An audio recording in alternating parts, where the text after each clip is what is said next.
In a week, 10 students have to go to the ski resort. Here's the money for the job. We'll take care of the rest. Don't worry, you can count on me. Hi, I'm Bella. I had a classmate called Will. He was absolutely perfect. Handsome, from a rich family. His dad worked on television. Will was my crush, but not only mine. A bunch of girls were constantly following him. And you know what the strangest thing was? He was best friends with Alex, the biggest bully at school. He often picked on me and pissed me off. One day, the principal announced that the school had a new sponsor who had decided to give us a cool gift. 10 random students would be chosen, and they would spend their holidays in a ski resort. Wow, I really wanted to go, but didn't think I would be chosen. I never got lucky. A large balloon filled with notes with names was placed in the assembly hall. The principal took out the papers one by one, and my heart sank every time. What if I got lucky after all? It's hard to believe it, but I really did get chosen. When the principal said my name, I couldn't believe my ears.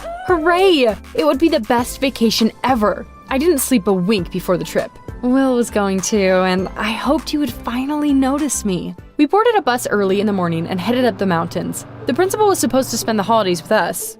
Unfortunately, Alex turned out to be going too, and that put a damper on things. The ski resort turned out to be really cool. We were brought to a cottage with a swimming pool, a billiard room, and even hot springs. I ended up sharing a room with Ariah. She was a friend of mine, and we got along quite well. We met our guide right after check-in. He showed us around and then told us a story. Once upon a time, a group of tourists went missing here. All their things were where they'd left them, but the people disappeared without a trace. Of course, it's completely safe here now, and you have nothing to be afraid of. Still, you should be careful. What nonsense. It was probably just an urban myth made up to attract more tourists. We got in the lift and went up to the mountain. Everyone immediately started to ski or snowboard. I didn't know how to do either. Seeing how cool Will looked on a snowboard, I also picked one up. However, when I tried to go down a slope, I failed. I got stuck in the snow, and couldn't get up. Of course, everyone immediately started laughing at me. Alex suddenly got down to me and held out his hand. He helped me up, and I was about to thank him when he made a hurtful joke. Did you decide to demonstrate the grace of a hippo? Congratulations. You did. Everyone laughed at me. I didn't want to embarrass myself any further, so I found an instructor and asked him to teach me. In the evening, everyone gathered at the cottage. Well, almost everyone. For some reason, the principal wasn't there. He didn't show up the next morning either, but that didn't bother anyone. We only got a little worried when the principal didn't show up even at lunch. Where was he? He was supposed to be looking after us. We went to his room and saw that all of his things were still there, so the principal hadn't left. Do you remember the guy telling us about what happened to that group of tourists? He shouldn't have said that. Everyone immediately felt uneasy. Alex wasn't the only one who grinned. That's as likely as our principal being abducted by aliens. Don't worry, he'll come back. Nothing happened to him. After lunch, I decided to practice with the instructor some more. He showed me how to snowboard correctly, and I tried to follow his instructions. However, then I noticed a suspicious person nearby. He kept peeking out from behind the trees and then quickly hiding. It seemed he didn't want to be noticed. I got distracted looking at him and fell. After I got up, he was no longer there. The principal did not appear the next day either, and we told the guide about it. We expected him to call the police or at least organize a search party. However, the guide just waved us off. Your principal's an adult. Who knows what he's doing? After giving it a little more thought, we agreed with him and decided to fully enjoy our freedom. Will suggested we throw a pool party. I wanted to look beautiful and spent the whole day preparing. Standing by the pool, I even decided to flirt with Will. Just imagine, he flirted back. He looked me up and down and suddenly complimented me. I've never seen you in a swimsuit before. Bella, you have a great figure. I was over the moon. The other girls looked at me with envy. Even Ariah. She liked Will too. I was chatting with him when the lights suddenly went out. It was completely dark. I hadn't had the time to get my bearings yet when someone suddenly pushed me into the pool. Oh no, I couldn't swim at all. After swallowing a lot of water, I started to sink and thought it was the end. I had almost fainted when someone grabbed me and started pulling me up. I woke up on the side of the pool. The lights were already on, my classmates were fooling around in the water, and Alex was leaning over me. I realized that he had pulled me out of the water. Bravo, you showed off your talent again. Very graceful. Everyone laughed, and I wanted to hit Alex with something heavy. He had probably pushed me into the pool to make fun of me later. Why wouldn't he leave me alone? By the way, people, what happened to the lights? It's probably just a power outage. When I got to my feet, Will asked me how I was feeling. Everyone immediately stopped giggling, and the girls looked at me with envy again. I suddenly noticed that 2 of them were missing. I asked the others about it, and we started looking for them. We went around the whole cottage and looked for them outside, but the girls were nowhere to be found. It no longer felt fun, and we went to bed. They still weren't back the next morning. Their things were lying where they had left them, the same as the principal's. Strange. Where had they gone off to? Everyone was in low spirits. Only Alex was joking around as usual. It annoyed me terribly. Was he ever serious? Will, on the other hand, was acting like a real hero and a leader. He suggested we talk to the guide again. However, when we came to the guide's house, the door was locked. There was no signal in the mountains, and we couldn't call the missing girls. Uriah came up to me in the afternoon. She asked me what I thought about the disappearances. It's all so weird, but I think they just left. Maybe something happened at home, so they didn't have the time to gather their things? It was a stretch, but I had no other explanation. It wasn't like they could have really been abducted by aliens. I saw someone in the woods, some suspicious-looking guys. They were climbing trees and looked like they didn't want to be noticed. I immediately remembered the man I had seen while training with the instructor. He had also acted suspiciously.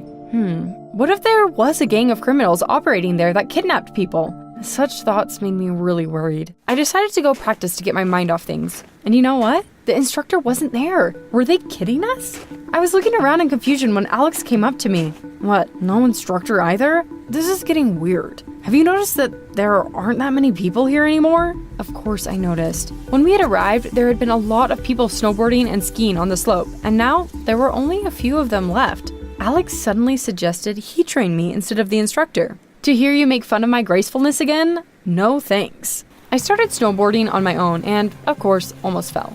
Alex quickly caught up to me, but this time he didn't laugh. He showed me a couple of techniques and I felt more confident. Alex couldn't be helping me out of the goodness of his heart. There had to be some kind of catch. Why are you being so kind? Maybe I just like you. Not his stupid jokes again. When it got dark, we headed down. The lift suddenly creaked loudly and stopped. We were stuck at a huge height with no way to jump down. Soon, strange flashes of light appeared nearby. I immediately imagined all sorts of horrors and felt terrified. Alex was joking around and making everything seem even more creepy. I couldn't help but burst into tears. He realized that he had gone too far and tried to calm me down. If only Will had been there instead. It was cold by the time the lift started working again. It jerked so sharply that I cried out in surprise. After coming back to the cottage, I immediately went to bed. In the morning, I noticed a note by Uriah's bed. After reading it, I couldn't believe my eyes. Uriah had written that she had some suspicions about what was going on. She had gone into the woods the night before to see if she was right. My hands shook and the note fell to the floor. Had Uriah gone to the forest? Alone? Was she crazy? I ran to the living room and showed the note to the others. We have to find her. Let's go to the forest. Now I was the one being called crazy. Some even twirled their fingers at the temples. Don't you see what's going on? People are going missing. We need to get out of here before anything happens to us. But we couldn't leave. First of all, we didn't have a driver's license. Secondly, we didn't have a car. Walking through the resort, we saw several empty cars, but there were no owners nearby. It felt like we were the only people left there. As we were walking back to the cottage, Will suddenly stopped. You know, I agree with Bella. We need to go to the forest. A lot of people were too afraid to go, and we had to split up. Will, Alex, and I went into the woods, and the others stayed in the cottage. The GPS wasn't working, so we had to memorize the way. We walked through a snowy forest. It was cold and scary. All of a sudden, something flashed behind the trees. Will and Alex immediately ran in that direction. I wanted to run after them, but Will told me to stay put. Minutes kept ticking by, but they didn't come back. It took everything I had not to panic. Eventually, I decided to go back to the resort and call for help. However, after walking for some time, I realized I was lost. Heck, I must have chosen the wrong direction. It quickly got dark in the mountains. Night was beginning to fall. I remembered a movie in which people dug a cave in the snow so as not to freeze. I decided to do the same. I was almost done when Alex appeared next to me. I'd never been happier to see him. Will and I were together at first, but then we got lost. I didn't know where I was, and some guy in a weird mask started chasing me. It seems like I managed to break away from him, and I came here and found you by accident. Together, we climbed into the snow cave and hugged to keep warm. Alex talked to me to help me get distracted, and his jokes no longer annoyed me. Suddenly, someone came up to the cave. Alex was about to go see who it was, but I grabbed his hand, terrified. He smiled encouragingly at me and looked out anyway. It was Will! He said he hadn't found anyone and had come back to the place where we had got separated, but there had been no one there. After that, he wandered through the forest until he came across our cave. Luckily, Will remembered the way back, and we decided to go back to the cottage. On the way there, Will praised my courage. You did well. You didn't get lost. And you also dug a cave in the snow. I wouldn't have thought of that. I felt very flattered by his words. When we got back to the cottage, there was no one there. No one at all. Can you imagine? They were all gone. The three of us were the only ones left. I almost grew hysterical, but then I reminded myself once again that I needed to hold on. We sat in the living room and tried to think of what to do. All of a sudden, the lights went out again. We heard footsteps by the door, and then someone walked into the living room. Alex grabbed my arm and dragged me into the next room. Will ran after us but fell behind. I felt for the switch on the wall and turned on the light in the room. Alex and I turned around and saw a guy in a scary mask. He quickly cornered us. We had nowhere to run. Now, we were definitely done for. Alex stood in front of me and prepared to fight. But then, Will crept up to the guy and pulled off his mask. To say that Alex and I were stunned would be to say nothing. Under the mask was our principal. The next second, we heard loud music and a crowd of people poured into the cottage. Among them were our missing classmates and cameramen. It turned out that our group participated in a reality show. Will's father, who worked on TV, had come up with the idea for it. He had come to our principal and even paid to help him organize everything. Our parents had also been warned, and they had signed permits. We had been monitored by psychologists the entire time. If something had gone wrong, the show would have been stopped immediately. The cameramen had been hanging cameras in the forest. They were the ones Araya and I had seen. The flashes had also been from cameras. Such news made my head spin. I was shocked. How could my parents have agreed to such a thing? We had been so scared. However, everyone else was delighted, especially when they found out that the show would be shown on a well-known TV channel a lot of young people watched. We were interviewed. It turned out that Will had known about everything from the very beginning. That's why he had become our leader and acted so bravely. Then, there was a gala dinner for us and the film crew. Will's father answered our questions. We left those who were more interesting to watch until the final. At first, we planned to leave only Will and Alex, but Bella proved herself well. Araya also turned out to be brave, but she quickly figured out what was going on and found cameras in the forest. So we had to take her out of the game. After dinner, I asked him another question. I wanted to know who had pushed me into the pool at the party. I was shown a recording from a night vision camera, and I saw that the one who pushed me into the water had been Araya, the one person I hadn't suspected. We talked, and she told me that she had just been jealous of me. She liked Will too, and he had started paying attention to me. Araya admitted that she had been wrong and shouldn't have done it. The next day, we came back home. I was enjoying some peace and quiet when Will suddenly called me. He said that he really admired my courage and asked me out. Just a week ago, I would have been delighted. But at that moment, I realized I had got over him. His heroism turned out to be fake, and I told him no. Will sighed and suddenly confessed something. The names of the participants hadn't been chosen randomly. You weren't supposed to go, but Alex asked for you. He's my friend, so I agreed. What? Alex had asked for me? But why? In the evening, I went for a walk. I was wandering the city, lost in thought, and didn't notice anything around me. As I was crossing the road, I suddenly heard the screech of brakes. A car was driving toward me at full speed, and I didn't have time to jump away. But then, someone bumped into me and pushed me aside. I fell on the sidewalk. Alex was leaning over me. You again? Well, someone had to save you. You have an amazing talent for getting into trouble. I suddenly realized that, unlike Will, Alex had never pretended. He really had acted like a hero. He suddenly leaned in and kissed me. Actually, I wasn't joking in the mountains. I've liked you for a long time. That's probably why I acted like an idiot. My heart suddenly felt very light. I smiled and joked. You've saved me so many times already, but you've become my guardian angel. Alex smiled too. You know what? I don't mind that. When the show aired, we all became very popular, especially the final 3 participants. Will and I are still friends. Alex and I are dating, and I still jokingly call him my guardian angel. Do you have such a guardian angel as well? Have you ever seen The Bachelor? Yeah, me neither. But that's kinda what happened to me. You're 18 now, Mason, and I just want to see you get settled. Mama wants a grandchild. Ew, Mom. You realize some people get married in their 30s, right? Yuck! Do you want me to wait another decade to be a grandma? I want people to gasp and be shocked when I tell them I have a grandchild. I want to be the hot, young grandma. You won't deny your poor mother that, would you? That's a very specific and weird thing for you to make a goal of. Oh, come on, Mason! How about this? Go on a blind date for me. I'll even set up the whole thing. You won't have to lift a finger. All you'll have to do is show up. I just wanted her to stop bothering me about it, so I said yes. Oh boy, had I known what deal I was signing, I would have thought twice. Probably 3 times. I turned up to the restaurant expecting to meet one girl, but as soon as I got through the doors, every head turned and I saw 50 pairs of lips smile in my direction. They all had stars and hearts in their eyes, and more than a few of them had dollar signs. An older woman in glasses with her hair in a tight bun took me by the arm and guided me to the far end of the room. "Hello. You must be young Mason. I'm Giannina, Aldersworth Marple.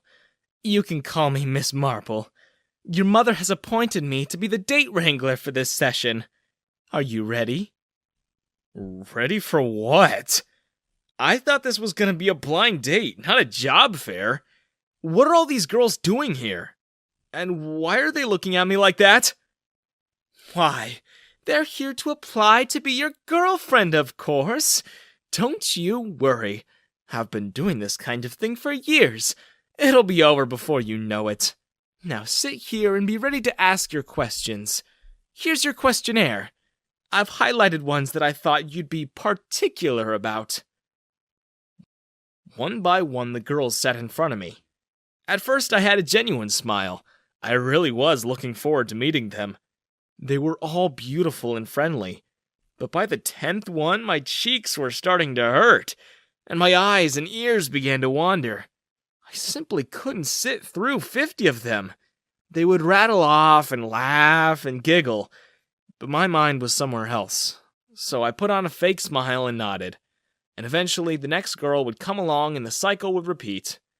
By the end of the evening, I was just as confused as when it began. And when I got home to my mom and she asked me if I'd chosen a top 3, all I could tell her was that they were all amazing. I was lying, of course. I had no idea. Mom tutted. "That simply will not do. But no worries, I have a backup plan." Her backup plan was something only rich, eccentric people with a bunch of time and a production crew on their hands could have thought of. My mom is a big, big name in Hollywood, and all she needed to do was snap her fingers and it was done. That very same weekend, she took me to an abandoned theme park. Only, it wasn't abandoned anymore. There was fair music, the lights were on, and the rides were spinning and tumbling and turning. Except there were no tourists. There was a red carpet, about 200 people who worked for my mom's film studios, and there were dozens of cameras pointed at us. Suddenly, someone in the back shouted, "Rolling! Action!" Mom grabbed my hand and she pretended to talk to me about random stuff as we walked down the driveway and onto the red carpet. My head was spinning. What was happening? I pulled my hand away from her and she had to turn around annoyed. "What are you doing? We're rolling!" What the heck is happening here? Why are we being filmed? You've ruined the take. Now we have to get back in the car and do it all over again. There's only so much light in the day. Cut! We'll go again. You're doing great, guys. Mom explained everything to me in the car. She wasn't up for another retake. With her money and power, she put together a whole program for me. I was going to be the prize, including all the money and riches she owns, of course. Provided that I ended up marrying the winner. There are 50 contestants, and the girls will be competing for my affection in a variety of contests. Whoever made me fall for them, wins. And the finale episode was going to be our wedding. It was set in a theme park because Mom knew how much I loved them. When I realized what kind of twisted nonsense I was going to be a part of, the whole theme park aspect started sounding more like a nightmare than a dream. The first game was easy. All 50 girls had a week to prepare. They researched me.